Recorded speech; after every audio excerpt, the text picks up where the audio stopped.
Dear class 9 student, उम्मीद है आप खैरियत से होंगे। क्लास 9 की नेशनल बुक फाउंडेशन की जो न्यू बुक है उसकी एक्सरसाइज 11.3 लास्ट एक्सरसाइज को हम सॉल्व कर रहे हैं। तो पहले 6 क्वेश्चन की वीडियो मेरे चैनल के ऊपर अपलोड हो चुकी हैं। आज की वीडियो में जो क्वेश्चन नंबर 7 है और क्वेश्चन नंबर 8 है इसको कंप्लीट सॉल्व करेंगे। इसके अलावा क्लास 9 कंप्लीट मेरे चैनल के ऊपर अपलोड हो चुकी है। आप क्लास 9 की प्लेलिस्ट से या यूट्यूब के सर्च बार में भी कोई भी एक्सरसाइज अपने लिख के उस वीडियो को सर्च कर सकते हैं। Just exercise 11.1 class 9 NBF by learning zone type करेंगे तो वीडियोस आपके सामने आ जाएंगी। क्वेश्चन नंबर 7 है, complete the table and give answer if die is rolled 120 time. एक डाई है, डाई से मुराद लूडो का दाना ही है जो हम ऊपर फेंकेंगे। तो लूडो के दाने के ऊपर जो है वो टोटल 6 नंबर होते हैं, 1 2 3 4 5 6 वो नंबर जो है वो यहाँ पे दिए गए हैं। उसको 120 दफ़ा जो है वो ऊपर फेंका है तो फ्रीक्वेंसी लिखी हुई है। 1 जो है वो 15 दफ़ा आया, 2 25 दफ़ा आया, 3 15 दफ़ा आया, 4 20 दफ़ा आया, 5 30 दफ़ा आया और 6 जो है वो 15 दफ़ा है। ये उसकी फ्रीक्वेंसी लिखी हुई है। सबसे पहला काम ये करना है कि आपने रिलेटिव फ्रीक्वेंसी फाइंड करनी है। क्या फाइंड करनी है? रिलेटिव फ्रीक्वेंसी जो है वो आपने फाइंड करनी है। तो रिलेटिव फ्रीक्वेंसी आपके पास ये होती है, frequency of event, frequency of an event occurring, total number of trial in an experiment.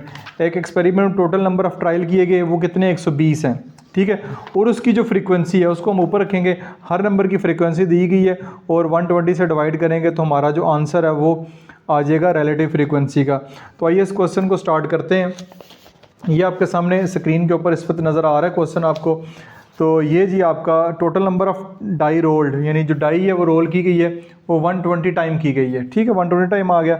Relative frequency का फार्मूला भी मैंने लिख दिया है, frequency of an event occurring divide by total number of trial in an experiment, ठीक हो गया। ये फार्मूला इस्तेमाल करके हम जो है इजीली फाइंड कर सकते हैं। अब है रिलेटिव फ्रीक्वेंसी ऑफ 1, ठीक है। रिलेटिव फ्रीक्वेंसी ऑफ 1 इसके नीचे आएगा 120, ठीक है। नीचे 120 आएगा क्योंकि टोटल नंबर ऑफ डाई जो है वो हमारे पास 120 ही है टोटल, यानी जितनी दफ़ा रोल किया है। तो फ्रीक्वेंसी जो है वो 1 की कितनी है, ये 1 की लिखी हुई है 15, ठीक है। यहाँ से मैं देख के लिखूँगा, यहाँ पे लिखेंगे ये आ जाएगा, ठीक है। अब इसकी जो है वो कटिंग करेंगे और हमारे पास जो है वो आंसर आ जाएगा। अब कटिंग करने के लिए कैलकुलेटर का इस्तेमाल करेंगे तो वो हमारे पास है 120 डिवाइड बाई 15 तो 8 आएगा। तो ये आ जाएगा 1/8। नेक्स्ट है रिलेटिव फ्रीक्वेंसी ऑफ 2 लिखनी है, नीचे 120 ही आएगा। तो 2 की जो फ्रीक्वेंसी है ये हमें क्वेश्चन में गिवन है, ये देख सकते हैं। 2 की फ्रीक्वेंसी जो है वो 25 है, ये देखें ये नज़र आ रहा है 25, ये 25 आ गया। तो ये डायरेक्ट कैंसिल नहीं होते, 5 का टेबल पढ़ेंगे तो ये आ जाएगा 5 और 120 के ऊपर हम टेबल पढ़ेंगे 5 का तो ये आ जाएगा 24, ठीक है। तो ये आ जाएगी 5/24। इसको फर्दर जो है वो नहीं सिंपलीफाई किया जा सकता। नेक्स्ट जो है रिलेटिव फ्रीक्वेंसी ऑफ 3 की अगर हम फाइंड करना चाह रहे हैं तो वो हमारे पास क्या होगी, ये हम इसको ऊपर कर लेते हैं, ऐसे आपको नज़र आए। 3 की हो गई जी, 3 की फ्रीक्वेंसी बुक में जो लिखी है वो 15 लिखी हुई है, 15/120। इसको भी डिवाइड करेंगे तो हमने ऊपर किया हुआ है 1/8 आएगी। फिर 4 की फ्रीक्वेंसी फाइंड करनी है। 4 की फ्रीक्वेंसी है 20/1/20, 0 0 से कैंसिल हो गया, 2 1 2, 2 6 12, 1/6 आ जाएगी, ठीक है। फिर 5 की फ्रीक्वेंसी फाइंड करनी है रिलेटिव फ्रीक्वेंसी, तो उसकी फ्रीक्वेंसी 30 हमें क्वेश्चन में गिवन है। डिवाइड बाय 120 कट गया, 3 1 3, 3 4 12, तो 1/4 आ जाएगा। और इसी तरह फिर हमारे 6 की जो रिलेटिव फ्रीक्वेंसी है वो 15 दी गई है, ठीक है। 15 डिवाइड बाई 120, तो ये हम पहले भी कर चुके हैं, ये 108 आता है। तो ये आपकी रिलेटिव फ्रीक्वेंसी जो आपकी आ गई है। ये जो टेबल आपने फिलअप करना है इस टेबल में भी आप लिख सकते हैं, अदरवाइज ये अलहदा से मैंने आपको यहाँ पे लिख के दे दिया। तो ये आपका इसका क्वेश्चन जो इससे पहला हिस्सा है वो यहाँ पे मुकम्मल हो गया। क्वेश्चन के दूसरे हिस्से की जानब चलते हैं। दूसरे हिस्से में उन्होंने कहा हुआ है कि ये 3 क्वेश्चन दिए गए हैं, तीनों क्वेश्चन को हम बारी बारी सॉल्व करते हैं। पहला क्वेश्चन है, if it was rolled 6000 time how many time अक्रंस of A 6 is expected. यानी कि अगर हम उसी डाई को 6000 दफ़ा जो रोल करें ऊपर फेंकें तो 6 आने के चांसेस जो हैं एक्सपेक्टेड जो फ्रीक्वेंसी है वो कितने होंगे। तो एक्सपेक्टेड फ्रीक्वेंसी का फार्मूला भी जो है वो नीचे मेंशन है, यहाँ पे देख सकते हैं। Expected frequency is number of trial multiply by probability of the event. Event की जो प्रोबेबिलिटी है उससे मल्टीप्लाई करना है और नंबर ऑफ ट्रायल से। तो ये आपका इस तरह एक्सपेक्टेड फ्रीक्वेंसी भी आप फाइंड कर सकते हैं। तो ये यहाँ पर लिखा हुआ है फार्मूला मैंने इट वाज रोल्ड 600 है या 6000 है, ये चेक कर लेते हैं, कोई गलती ना हुई है मुझसे। हमारे पास 6000 है, ठीक है, ये हमारे पास 600 नहीं है, 6000 है। इधर भी 300 नहीं है, 3000 है, और इधर भी इधर 400 ही है ये, ठीक है। तो ये आपके पास आ गया। तो इसका वही आ गया, एक्सपेक्टेड फ्रीक्वेंसी अगर फाइंड करना चाह रहे हैं वो होगी number of trial multiply by probability. Number of trial कितने हैं, वो हैं 6000, ठीक है। 6000 ट्रायल है, जो 6 यानी ट्रायल से मुराद ये कि कितनी दफ़ा उसको आपने ऊपर फेंकना है। तो उसकी प्रोबेबिलिटी क्या है, प्रोबेबिलिटी 6 की प्रोबेबिलिटी अभी हमने फाइंड की है। ये देखें 6 की प्रोबेबिलिटी है 1/8, ये हमने फाइंड की है। रिलेटिव फ्रीक्वेंसी कह लें या उसकी प्रोबेबिलिटी कह लें, वो 1/8 ही है। तो यहाँ पे आएगा 1/8। तो ये आपका 6000 को अब 8 पे डिवाइड करना है, तो हम वो कैलकुलेटर की मदद से करते हैं, अगर डायरेक्ट हो जाता है डिवाइड बाय 8। जी बिल्कुल हो गया। तो ये आपके पास आएगा 750। ये 750 आ गई है रिलेटिव एक्सपेक्टेड फ्रीक्वेंसी किसकी, 6 की, अगर 6000 दफ़ा उसको हम ऊपर फेंकें। अब आता है if it was rolled 3000 time how many time occurrence of 1 is expected, ठीक है। अब वही है कि 3000 दफ़ा 3000 दफ़ा अगर फेंकना है तो 1 कितनी दफ़ा आने के चांसेस हैं। 1 की फ्रीक्वेंसी भी देख लें, 1 की रिलेटिव जो फ्रीक्वेंसी है वो हमने भी फाइंड की है, या उसकी प्रोबेबिलिटी हमने फाइंड की है, वो 1/8 है। ये हमने फाइंड किया है इस वीडियो के पहले हिस्से में। तो ये मल्टीप्लाई बाय 1/8, इसको भी जब 3000 पे डिवाइड करेंगे, 3000 को 8 पे डिवाइड करेंगे, ये आ जाएगा 375, ठीक है। ये इसकी रिलेटिव फ्रीक्वेंसी हमारे पास आ जाएगी। नेक्स्ट है फिर हमारे पास इसी क्वेश्चन का जो तीसरा पार्ट है, if it was rolled 400 time how many time occurrence of 2 is expected. अब 2 आने के चांसेस क्या हैं, 400 है। तो यहाँ पे आएगा 400 मल्टीप्लाई बाय, अब 2 की प्रोबेबिलिटी क्या आई है, 2 की प्रोबेबिलिटी आई है हमारे पास 5/24, 5/24। अब 400 को 5 से मल्टीप्लाई करते हैं, मल्टीप्लाई बाय 400 मल्टीप्लाई बाय 5, यह आ गया 2000 डिवाइड बाय 24। ये हमारे पास आ रहा है 83.33।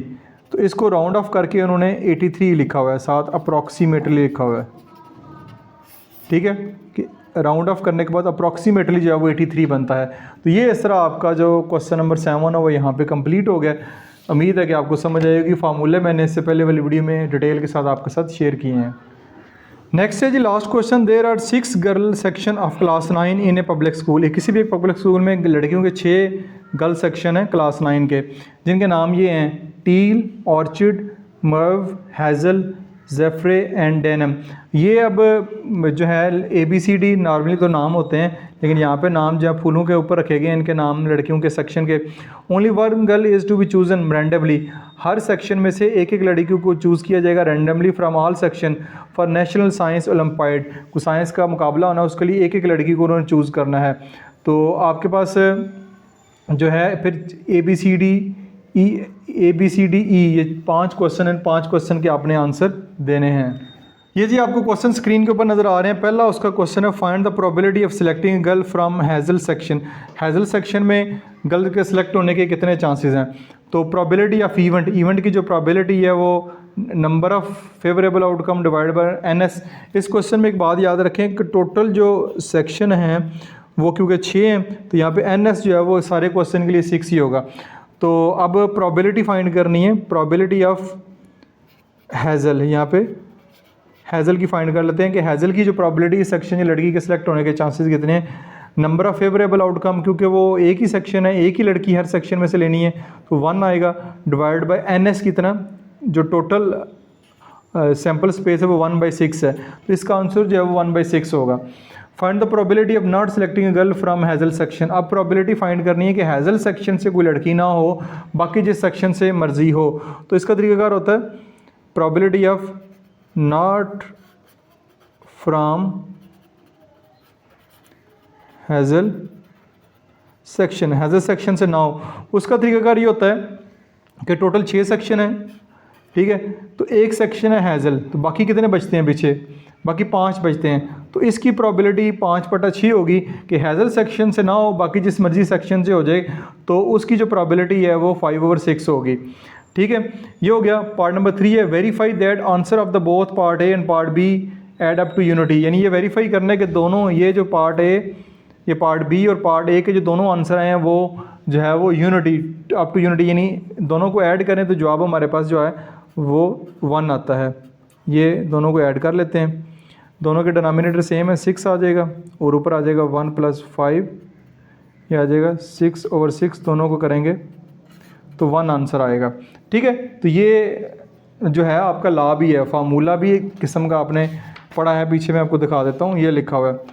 Remember that sum of probabilities of 2 complement event, 2 complement जो इवेंट है उनकी जो प्रोबेबिलिटी वो यूनिटी के बराबर होती है। ये देखें ना, ये यूनिटी के बराबर होते हैं, यानी एक कॉम्प्लीमेंट इवेंट है, दूसरा उसकी रिवर्सल है, तो वो दोनों को ऐडअप करेंगे तो जवाब जो है वो 1 आएगा। ठीक हो गया, ये हमने वेरीफाई भी कर दिया। Expected frequency from orchid section, orchid section की जो एक्सपेक्टेड फ्रीक्वेंसी है वो कितनी होगी? तो एक्सपेक्टेड फ्रीक्वेंसी का मैंने फार्मूला लिख दिया, number of trial multiply by the probability उस इवेंट की। तो ऑर्चिड सेक्शन की जो प्रोबेबिलिटी हमारे पास होगी, जितने भी सेक्शन है उन सब की जो प्रोबेबिलिटी है वो, तो ये हमारे पास जो नंबर ऑफ़ ट्रायल हैं, ठीक है, नंबर ऑफ़ ट्रायल हमारे पास कितने हो जाएंगे? 6 मल्टीप्लाई बाय इस ऑर्चिड सेक्शन की जो प्रोबेबिलिटी है हमारे पास वो आएगी 1/6। ठीक है, ऑर्चिड सेक्शन की जो प्रोबेबिलिटी हमने निकाली नहीं है, लेकिन उसकी 1/6 होगी, मल्टीप्लाई बाय 6 जो है वो उसके नंबर ऑफ़ ट्रायल है, ये इससे कैंसिल होकर हमारे पास जो जवाब है वो 1 आ जाएगा। नेक्स्ट जो लास्ट पार्ट है, लास्ट पार्ट में वो कह रहा है, मैं दिखा देता हूँ आपको, कि if 60 girls are to be selected, अब पहले 6 गर्ल्स सेलेक्ट करनी थी, अब 60 गर्ल्स सेलेक्टेड करनी है, तो what number girl is expected to be chosen from teal, teal group से कितने हैं? तो अब लड़की कितनी है? 6। अब नंबर ऑफ़ ट्रायल क्या हो जाएंगे? 60, यानी 60 लड़कीज़ हैं, और प्रोबेबिलिटी क्या है टील की? वो 1/6 ही है। ठीक है, ये इससे कैंसिल हो जाएगा, तो हमारे पास इसका जो आंसर है वो 10 आ जाएगा। तो इस तरह ये आपका जो दोनों क्वेश्चन है लास्ट के ऊपर मुकम्मल हो गए हैं, एक्सरसाइज यहाँ पे मुकम्मल हो गई है, और होपफुली आपकी जो बुक है वो भी यहाँ पे ऑलमोस्ट कंप्लीट हो गई है। कुछ छोटे मोटे टॉपिक या रिव्यू एक्सरसाइज रह गई हैं, बाकी सारा काम मैंने आपका तकरीबन मुकम्मल कर दिया है। उम्मीद है आप वीडियोज़ को एंजॉय कर रहे होंगे, लेकिन फिर भी किसी किस्म का क्वेश्चन हो कमेंट सेक्शन में पोस्ट करें।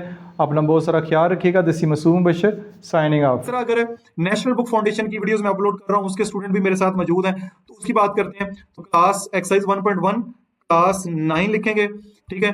यहाँ पे पीटी भी है, तो आपने नेशनल बुक फाउंडेशन के लिए एनबीएफ लिखना है, एनबीएफ लिखेंगे, national book foundation new book by learning zone type करेंगे। इसको भी अगर सर्च बार के ऊपर क्लिक करते हैं तो ये आप देखेंगे कि ये नेशनल बुक फाउंडेशन की वीडियोस जो है वो आपको यहाँ पे नजर आना शुरू हो गई हैं। एक्सरसाइज आपने जस्ट मेंशन की है, ठीक है, ये लर्निंग जोन आपको नजर आ रहा है, वीडियो सारी की सारी नजर आ रही है। कोई और एक्सरसाइज करते हैं, 2.1 कर लेते हैं। यहाँ पे जस्ट आपने 2.1 करना है, class 9 NBF national book foundation new book by learning zone type करेंगे, तो ये देखें वीडियोस जो है वो आपके सामने इस तरह ओपन हो जाएंगी। ये 2.1 की जो एक्सरसाइज है वो आपके सामने इस तरह ओपन होगी। ये 2.1 की जितनी भी एक्सरसाइज मैंने अपलोड की हुई है वो साथ साथ आपको नजर आ रही है।